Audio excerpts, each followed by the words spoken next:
kualitas udara di Jabodetabek yang selama 1 pekan terakhir kualitas udara di Jabodetabek sangat buruk, dan kemarin indeks kualitas udara di DKI Jakarta di angka 156 dengan keterangan tidak sehat. Saya memiliki beberapa catatan yang perlu menjadi perhatian seluruh kementerian dan lembaga terkait. Yang pertama, jangka pendek. Dalam jangka pendek, secepatnya harus dilakukan intervensi yang bisa meningkatkan kualitas udara di Jabodetabek lebih baik. Kemudian juga rekayasa cuaca untuk memancing hujan di kawasan Jabodetabek, kemudian perbanyak ruang terbuka hijau, dan jika diperlukan kita harus berani mendorong untuk banyak kantor melaksanakan hybrid working. Terima kasih pemirsa, Anda masih bersama saya Fani Imaniar dalam One on One, dan masih bersama saya saat ini Dirjen dari Pengendalian atau Pencemaran dan juga Kerusakan Lingkungan Kementerian Lingkungan Hidup dan Kehutanan atau KLHK, Pak Sigit Reliantoro. Bapak masih bersama kami ya Bapak ya. Ini terkait dengan tadi kita sudah teasing di segmen sebelumnya begitu, bagaimana cara kementerian, pemerintah maupun juga bekerja sama dengan pemerintah daerah masing-masing serta stakeholder terkait begitu untuk mengajak teman-teman begitu pemirsa, warga negara untuk sama-sama kita ya menyaring kualitas udara ini gitu. Tidak hanya menuntut pemerintah tapi kita juga ikut kerjasama begitu Pak. Ya, pada dasarnya sebetulnya kan setiap kita itu kan juga mengeluarkan emisi, ada CO2 karena proses bernapas, tapi dalam konteks ini kita naik kendaraan bermotor, kita naik itu kan juga mengeluarkan emisi. Jadi sebetulnya ini adalah masalah bersama, sehingga cara menyelesaikannya juga harus bersama-sama, ada kolaborasi gitu. Masing-masing kita punya peran sendiri-sendiri, dan menurut saya dari informasi bahwa kita sudah ada dalam tahap yang tidak sehat udaranya, maka dengan kita perlu merubah pola pikir kita.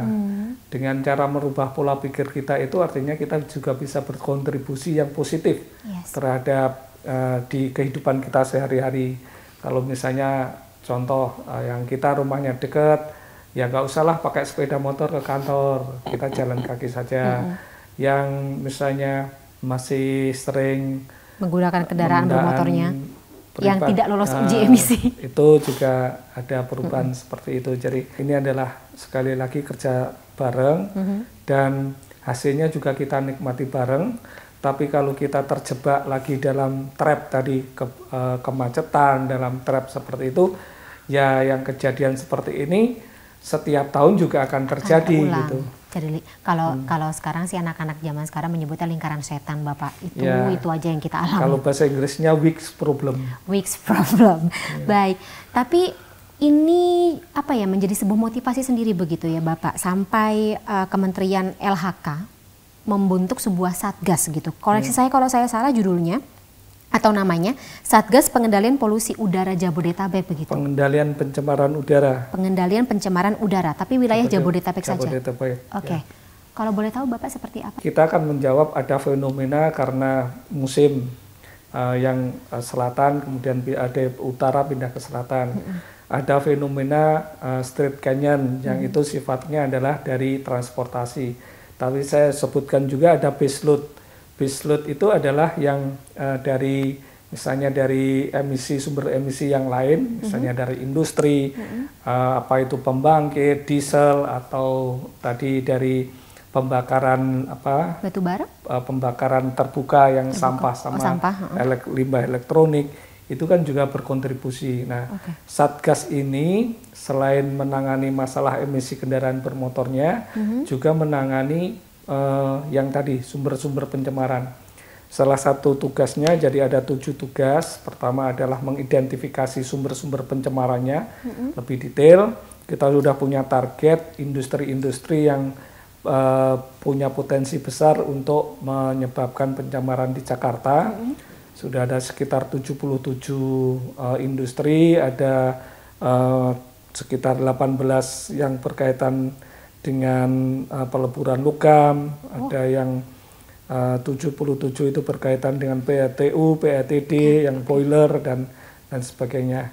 Sudah diidentifikasi, kemudian ada pengawasan dan penegakan hukum. Itu sudah, makanya dari mulai tanggal 18 sampai sekarang itu saya berkantor terus. Salah satunya adalah sudah malam ini sudah akan diturunkan tim untuk melakukan inspeksi, pengawasan, dan sekaligus kalau ditemukan pelanggaran penegakan hukum. Dan ini adalah komitmen dari KLHK, arahan Ibu Menteri untuk menangani ini dengan serius. Dan kita juga ikut juga di salah satu tugas ini adalah untuk teknologi modifikasi cuaca, berkoordinasi dengan instansi yang lain. Selain itu juga kita kampanye untuk penanaman pohon untuk melakukan yang penyerapan pencemar udara. Dan tentu saja karena ini ada di wilayah Jabodetabek, kita juga koordinasi dan supervisi dengan pemerintah daerah di seluruh Jabodetabek. Bicara mengenai tadi teknologi modifikasi cuaca ini, Bapak, sebelumnya kan juga pernah dilakukan ya oleh BMKG dan juga pemerintah begitu, Bapak. Katakanlah parameter seperti apa begitu yang terjadi di wilayah Jabodetabek sampai teknologi modifikasi cuaca tersebut diluncurkan? Sebetulnya saya nggak punya kompetensi di TMC ini, tapi kalau dilihat sebetulnya teknologi modifikasi cuaca itu kan harus ada potensi awan yang ada di satu atas wilayah. Dia itu tidak bisa turun jadi hujan karena masih ringan, sehingga perlu disiram dengan garam untuk memperberat berat jenisnya, sehingga dia menjadi hujan. Artinya sebetulnya keberadaan awan itu sangat penting, sehingga kenapa kompetensi TMC ini ada di BMKG, ada di BRIN itu, karena prediksi di suatu daerah ada awan atau tidak itu di kelembagaan itu.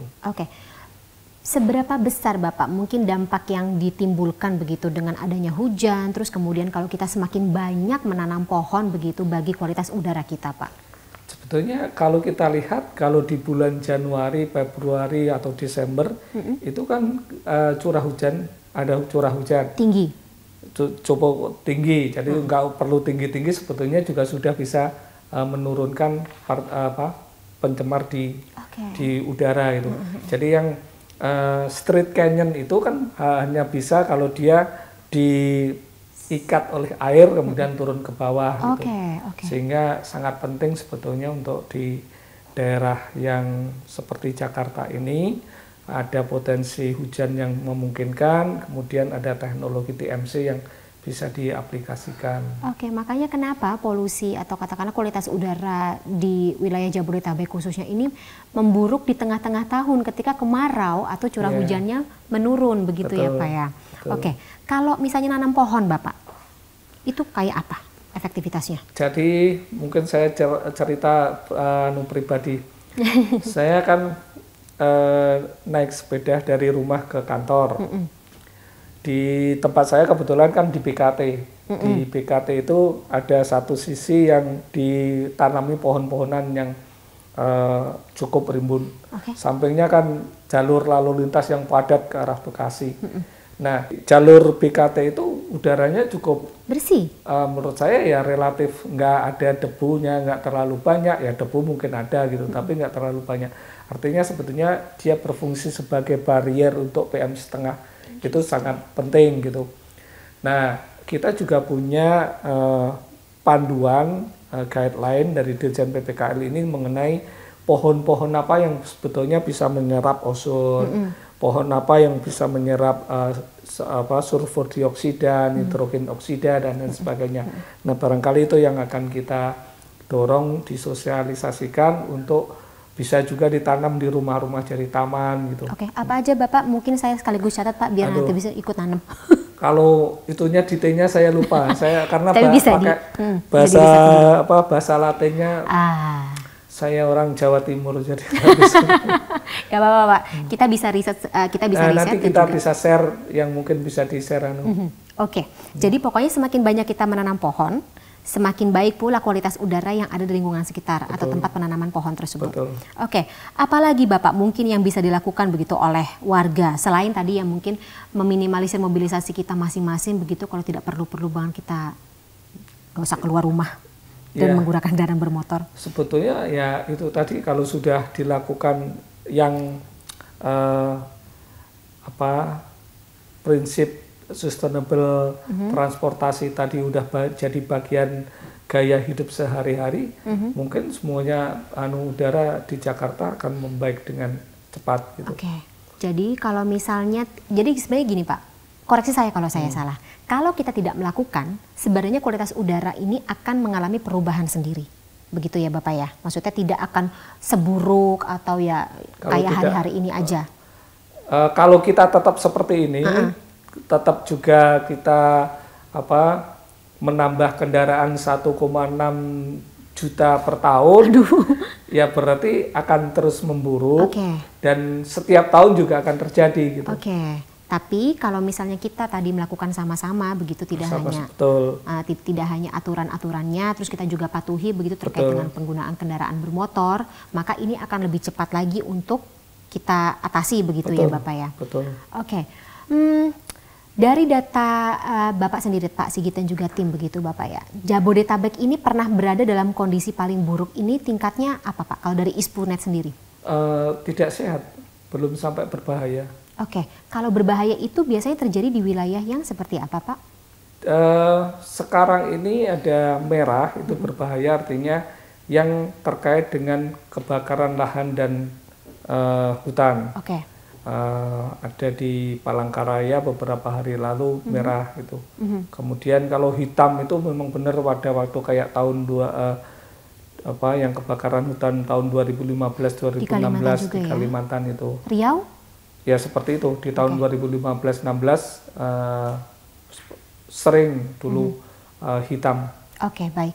Ingatkan saya lagi Pak, dampaknya bagi, maksudnya secara data lagi yang dimiliki oleh kementerian gitu, dampak bagi warga yang tinggal di wilayah-wilayah tidak sehat dengan yang berbahaya, dengan sangat berbahaya, ini seperti apa Pak? Ya pasti kalau yang namanya berbahaya itu memang sudah langsung bisa menyebabkan penyakit. Kalau yang tadi yang tidak sehat itu kan sifatnya kronis, jadi jangka panjang gitu, terutama yang sensitif. Kalau yang biasa-biasa ya mungkin bisa beradaptasi yang masyarakatnya. Saya nggak terlalu punya kompetensi di bidang di situ. Tapi kalau kita pakai masker, apakah kita masih bisa untuk menyortir gitu Pak? Kemarin waktu rapat di Menko Maritim dan Investasi ada informasi dari Bapak Wamen Kementerian Kesehatan bahwa yang kalau kita pakai masker yang untuk bedah itu hanya 50% untuk PM2,5, tapi mungkin ini informasi saya nggak valid ya, mohon maaf, saya cuma mendengarkan aja. Jadi seperti itu, jadi memang PM2,5 itu memang relatif halus banget sekali. Tapi kalau Bapak sendiri mungkin bisa dibagikan begitu, tips kalau misalnya kita sudah merasa ada yang kita hirup ini tidak sehat, apa yang bisa kita lakukan Pak untuk sementara? Menghentikan aktivitas di outdoor, kemudian cepat-cepat istirahat tadi yang tadi dideskripsikan, ini kan harus tidak boleh terlalu banyak kegiatan di outdoor, kemudian sering beristirahat gitu. Itu dengan sendirinya? Maksudnya tubuh kita bisa artinya bisa tidak bisa menyembuhkan penyakitnya, tapi paling tidak resiko terkena serangan yang lebih kuat kan bisa dihindari begitu. Tapi lagi-lagi tetap harus butuh kerjasama dari berbagai pihak ya Bapak ya. Pemerintah tidak akan berhasil kalau stakeholder terkait dan juga warganya tidak ikut serta begitu berpartisipasi. Baik, insight-nya cukup dalam begitu, cukup komprehensif dan sekaligus kalau saya pribadi sih terinlight ya, karena kan selama ini informasi terkait dengan polusi udara dan juga kualitas udara kita kan didapat lebih banyak dari media sosial begitu. Harus pintar-pintar ya Bapak ya warga negara untuk mencari atau WNI ini mencari informasi dari pihak-pihak yang memang capable begitu atau punya tupoksi untuk menjawab hal itu. Baik, Pak Sigit, Sebelumnya terima kasih sekali lagi atas waktunya Bapak. Sehat-sehat selalu Bapak. Kerjanya tampaknya masih akan panjang ya dalam waktu depan. Tapi saya harap tidak lama ya Bapak ya. Kita sudah akan merasakan waktunya atau apa ya, merasakan dampak baiknya dalam waktu dekat begitu. Amin. Sekali lagi terima kasih Bapak. Sama-sama, kita ketemu lagi dalam kesempatan ya Pak Sigit ya. Kasih. Dan demikian pemirsa One on One dengan dalam edisi membahas terkait dengan bagaimana kita sama-sama ya mengatasi polusi dan juga tentu saja mengembalikan begitu kualitas udara kita ke arah yang lebih baik terutama di wilayah Jabodetabek. Saya Fani Maniar, terima kasih, sampai jumpa.